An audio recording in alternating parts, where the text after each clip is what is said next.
Thousands of women have learned how to defend themselves from being a victim of rape as part of a self-defense class offered in La Crosse. 22 of those women have told their instructor the skills they learned helped them fight off an attacker. News 8's Jenna Traum and photographer Kevin Hoy spent the last 2 months in that class. Jenna now joins us live to show us how anyone can learn to defend themselves. If you want to protect yourself from a potential attacker, it's not enough to just learn about safety. To fight through your fear, you have to physically train. And that's exactly what the women in this class came to do. Fighting is a lot like playing piano. Granted, it does look and sound a little different. But the point is, if you expect to sit down and play Mozart, if you've never touched the keys before, you're going to be very disappointed. And as Master Larry Klein will be quick to tell you, it's the same concept when it comes to self-defense. You train a strike, and then you do it again. You do it again, and you do it again. It's the ability to do something without thought. And the way our brains work is it works well on repetition. We have to keep reinforcing that synaptic pathway.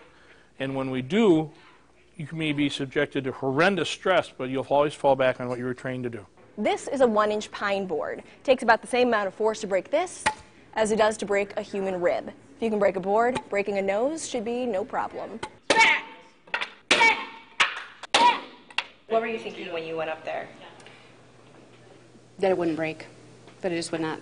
How could I possibly do that? I've never done that before. Jackie Urban enrolled in the class after she thought she heard someone breaking into her house one night. It ended up being nothing, but she realized she wasn't prepared to defend herself.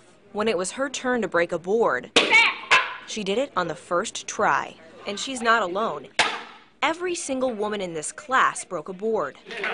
One of the reasons we have you break boards is to prove to that midbrain that, hey, yeah, this works. I can do this. But sometimes the brain reacts to this class in strange ways. A few of the women started having nightmares. Someone attacking me, and as I get into the car to go home, or walking across the parking lot, or having to open the door and someone jumps in at you. Sometimes that's what I dream. Do you fight back?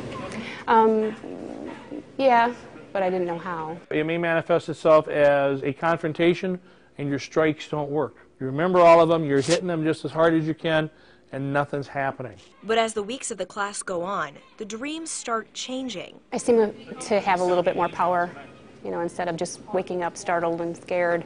I actually see myself fighting back with the skills that I'm gaining. So, someone's choking you and you spin out and smack them in the nose. It takes a lot to walk in that door to do this. What do? We bring every nightmare to life. Every scenario that is just like an, oh my God, I hope that never happens to me, we try to bring it to life. Why? Because once you have faced it and fought through it, you own it. It's done and it's gone. Practicing strikes and getting out of chokeholds are all great practice, but can you really fight off an actual attacker? We'll find out tomorrow night with a look at graduation, when students have to fight their way out of a simulated attack. Now, we saw a lot of the physical aspects of training to defend themselves, but I imagine there's a lot more that goes into it, than just the physical aspects of that. Absolutely, and like you said, we are mostly focusing on the physical aspects, but actually the first class we just talked about things like home security and sticking with the group, so those are options as well.